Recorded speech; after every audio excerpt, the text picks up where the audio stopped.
Climate action is the new buzzword, and why wouldn't it be?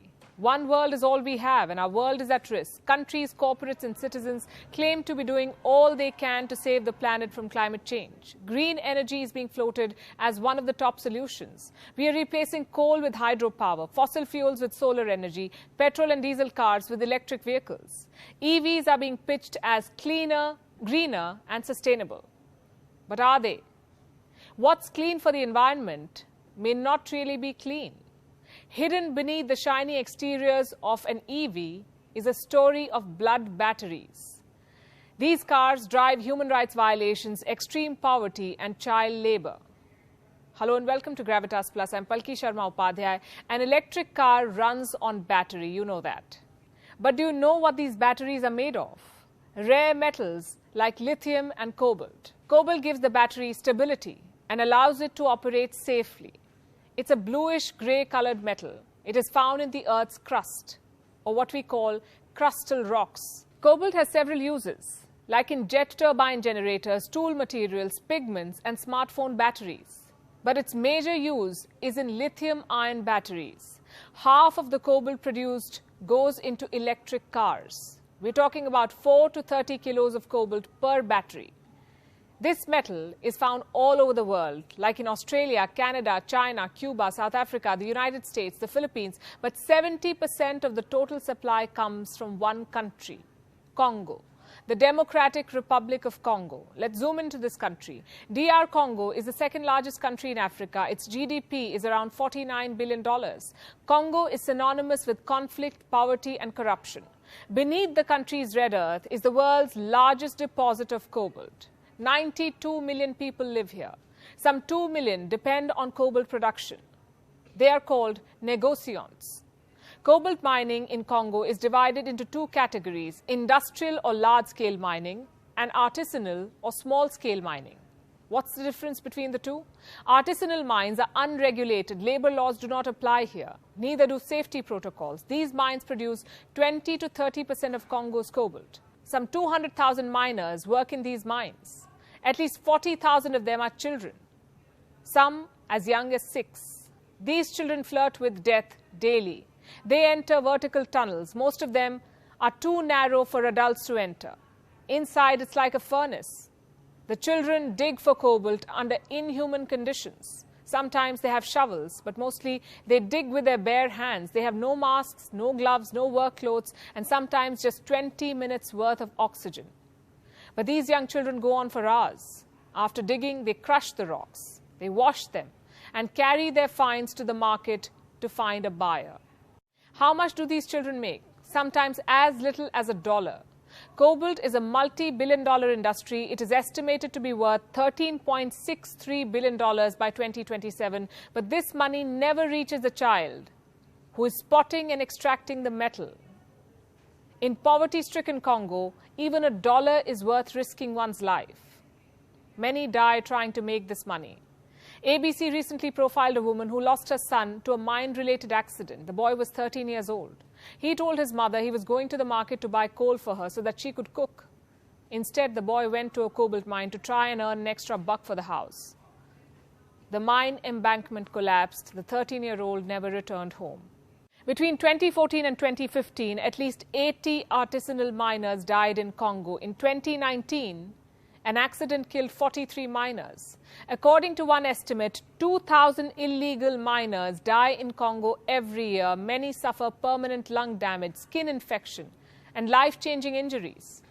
In 2019, some families from Congo filed a lawsuit. They named companies like Tesla, accused them of aiding and abetting in the death and injury of children.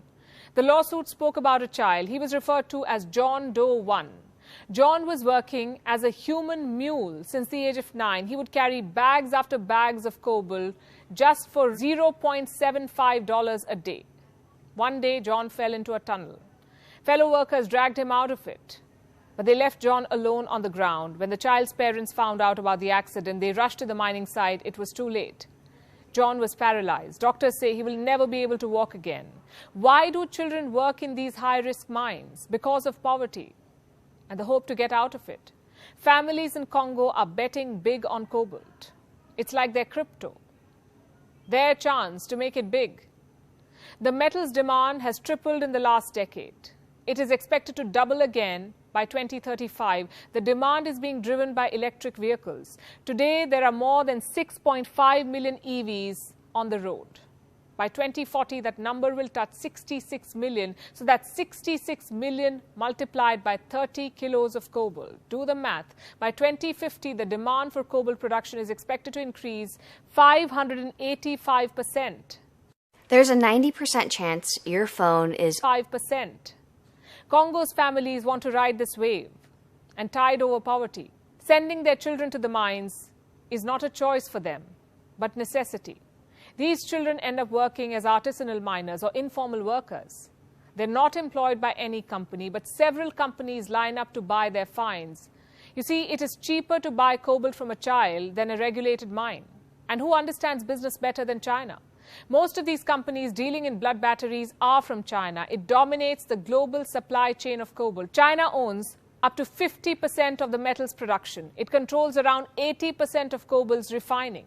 In the last 15 years, Chinese companies have bought out North American and European companies mining in Congo.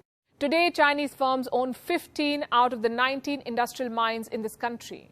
In exchange for Congo's cobalt, China has promised the country billions in investment in the form of infrastructure, schools and roads. Now, Congo is another example of how stories featuring China never end well. Today, China is leaking blood cobalt into the supply chain of electric vehicles. Chinese companies are buying cobalt from children, encouraging them to participate in the trade of blood batteries. One of the largest cobalt processors in Congo is a company called CDM, or Congo Dongfang Mining. It is a subsidiary of Zhejiang Huayu Cobalt, a Chinese company, of course. Huayu supplies cobalt to electric car makers like Volkswagen. 40% of Huayu's cobalt comes from Congo. In 2016, the Chinese company was called out by an NGO. It was branded a benefactor of child labor. Huayu pledged to clean up its act. But did anything change on the ground? Reports raise serious doubts. This is one part of the story. There is blood in China's large-scale mines too.